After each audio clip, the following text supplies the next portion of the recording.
Hello, welcome to the Hypermobile Universe Head and Neck series. I'm Bonnie Southgate, hEDS Rehab, and I'm going to take you through different phases of exercises that I use clinically in my practice for individuals who have a little bit or moderate instability in the cervical spine, and also Chiari malformation type 1. I found them to be extremely beneficial for that as well.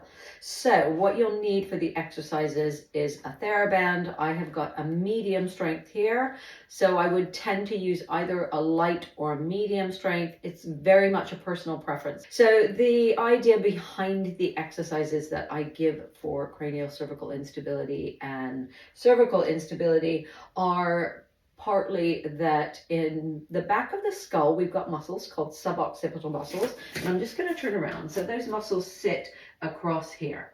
And those muscles have a fascial or a connective tissue connection into something called the dura, which is an encasing around the spinal cord in the brain. And if you've watched my head and neck video, I talk about that a little bit more in depth.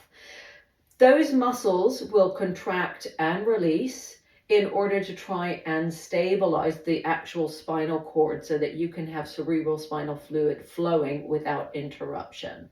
And one of the things that it helps with is, if you imagine, I'm going to bring this band down. If you imagine this is your spinal cord, and if I was going to arch my head backwards, I don't want an infolding of the dura or the spinal cord, because I'm going to cut that supply of cerebral spinal fluid off. So what it does is that as you bend backwards, it's pulling tight from on top with those occipital muscles. So this may be why you end up with lots of tension and pain at the back of the head and down into the shoulders a little bit. And this is a protective mechanism, really, that your body's trying to stabilize and keep that cerebral spinal fluid flow going through. Now, with connective tissue disorders, you can imagine that the dura is largely connective tissue as well, might be stretchier. So in order to keep that tension going in the spinal cord, you may have extra contraction in those muscles in the back to try and stabilize it. So my exercises that I found are most beneficial for my clients have been with axial lengthening. So trying to lift that head up off the spinal cord and off the vertebrae in the back so that you keep some tension without the muscles needing to contract. We've got a lot of little muscles that help to stabilize and lift things apart. So I'm going to start you standing up just to demonstrate, but I would normally have people lying down because often people with craniocervical instability will be better lying down, that it's not so challenging, especially if you've got POTS or conditions where you are challenged by being upright and blood flow. So we'll take this to lying down. You can also do this sitting in a chair, and I'm going to take you through the different versions so you can see how I do them and how I cue them. But to start with, we're going to take that band over the top of the head, and it wants to be right on the center of the head. So not too far forward, not too far back. And I'm going to hold the band with my hands very lightly. Often when you have these conditions, you don't have good muscle strength and you don't have good muscle coordination. So what I find often is very sloping shoulders and a bit of instability in the shoulders.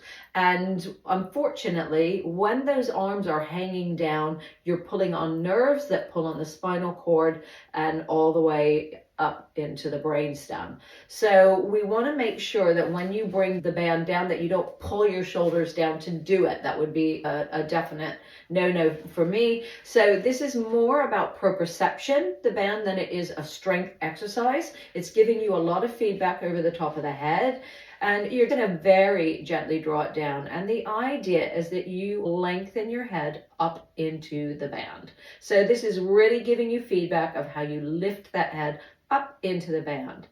But before I go any further than that, if you simply try out putting the band over the top of the head and you have a feeling of tension in the muscles coming down the back, or you feel like you've got a little bit of burning or tension in the spinal cord, that might be because you've got tension in the back of the occiput, or it's pulling on the dura and then you've got tension in the actual dura itself. So you might have those feelings. So what I like to do if clients feel that way is we start with little tiny releases in the back on those muscles. And anyone can do this. Just basically keep your elbows down. Try not to lift or do anything funny with the shoulders. And it's very light. You should, even with slightly unstable fingers, be able to do this. It's a really super light touch. Again, it will depend on what you prefer. So if you're neurodivergent, a lot of times you might prefer slightly deeper touch. So that's going to be a personal thing again. You're going to pop your fingers at the base of your skull and you're just going to do little tiny circles, little tiny bits of massage, just giving some feedback into those muscles a little bit, saying you can relax now. I'm going to look after you and we're going to lift that spinal cord up.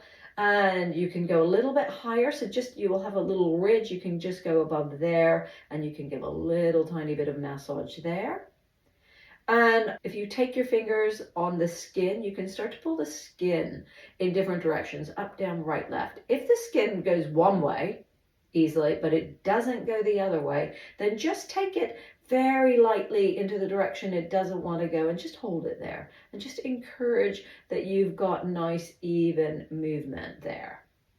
You can take as long or as little as you want, and then you can try putting the band over the top of your head again and see if that sensation of pulling or burning goes away a little bit. If any of these exercises bring on symptoms, then obviously don't carry on with them. So I'm going to lie down now. I feel that when we lie down, we take our posture out of the issue or out of the exercise, so we have less to think about and we've got feedback on the back and spine. So if you're lying down, make sure that you've supported the back of your neck with something, so maybe a little beanbag. If you have a little Pilates cushion, you might feel better rolling it up and supporting it, or you might just feel better with your head flat. So make yourself super comfortable. If you are somebody who has been given a collar, and the collar takes symptoms away, then you might want to start these exercises with the collar on. So we're going to pop this band over the top of our head and lie on our backs. And I'm just going to let the band relax for a second. And what I'm looking at in this that's important is how my head is positioned. So I really want my eye line looking straight up to the ceiling, and I want not to have a chin lifted or tucked. Now, if you're somebody who has a very curved upper back, so if I was here, I'm probably already sitting there. Make sure you prop your head really well with cushions. In this position, you're already in a little bit of extension, so it would be okay to have a teeny bit of chin drop or bringing that chin down. If you're not somebody with a very curvy upper back, if you can get your head on the floor flat right from the beginning, then just make sure everything is looking level and you're not lifting or lowering your chin. If you don't have somebody to look at you and tell you that it looks okay, then take a little video of yourself and then adjust accordingly. So I'm going to very gently put a teeny bit of tension down on the band, very lightly, and then I'm just literally going to lengthen my head up into the band and just hold it there for a couple seconds. So gently bring the band down and lift the head up again. And what we're going to do is start to increase the duration of the lift of the head into the band. So you might start with just a little go lifting up and then relaxing, and you might find that is enough, or you might be able to hold it there for a bit. Ideally, we're going to teach the body how to hold the head off that cervical spine, so a little bit longer. And once you've learned how to lift that head into the band, we're going to add just a little tiny bit of breathing and abdominal recruitment into that. So when we lift our head into the band, what we're doing is we're supporting the spinal cord through those suboccipital muscles. And then what we're going to do is we're going to add on a little bit of work from the abdominals to support really the organs. So just creating a little bit of pressure just to create a little bit more stability in the entire corset. So from here, you're going to take a nice deep breath in And as you breathe in, you're just going to let your belly relax, and then you're just going to breathe out. Now, I'm not going to dictate how long you breathe. I want you to breathe as normally and comfortably as possible. And if you are somebody who gets anxious through breathing, then just please skip this section of the video. So you're going to breathe in, and I want you to feel like your belly is super relaxed and your pelvic floor is very relaxed on the inhale.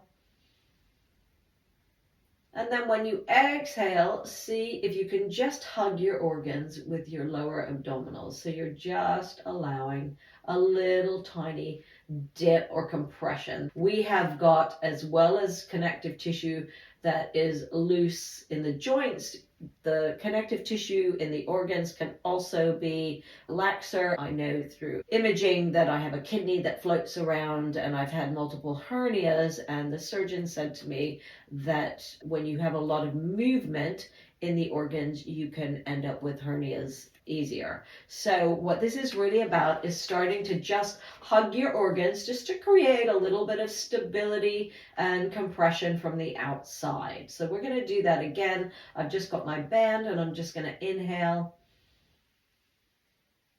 and exhale, just creating a little bit of compression. Good. From here, if you're okay with this, then we can move on to a little basic Pilates exercise, which is called a knee float. You can relax in between every exercise and in between each set. I'm just going to give myself a little tiny bit of tension on that band again. I'm going to lengthen my head up into the band. I tend to breathe in for nothing and then exhale as I fold the hip. And the reason I do the breathing like that is I don't want you holding your breath.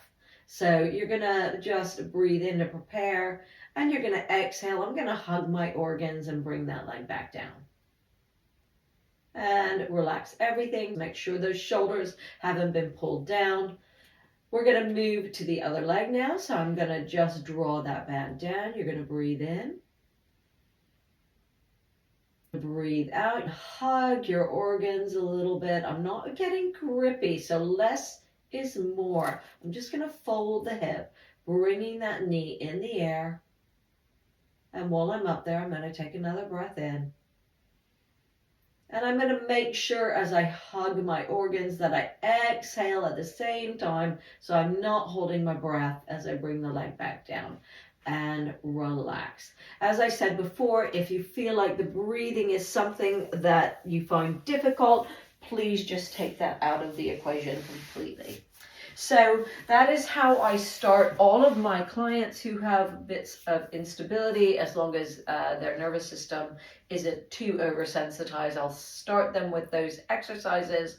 So you've done your knee floats, and we can add one more exercise onto this, which is a tiny little bridge. So lying in that position, again, don't do anything that brings on symptoms. We're just going to do some little tiny pelvic tilts and then release back down.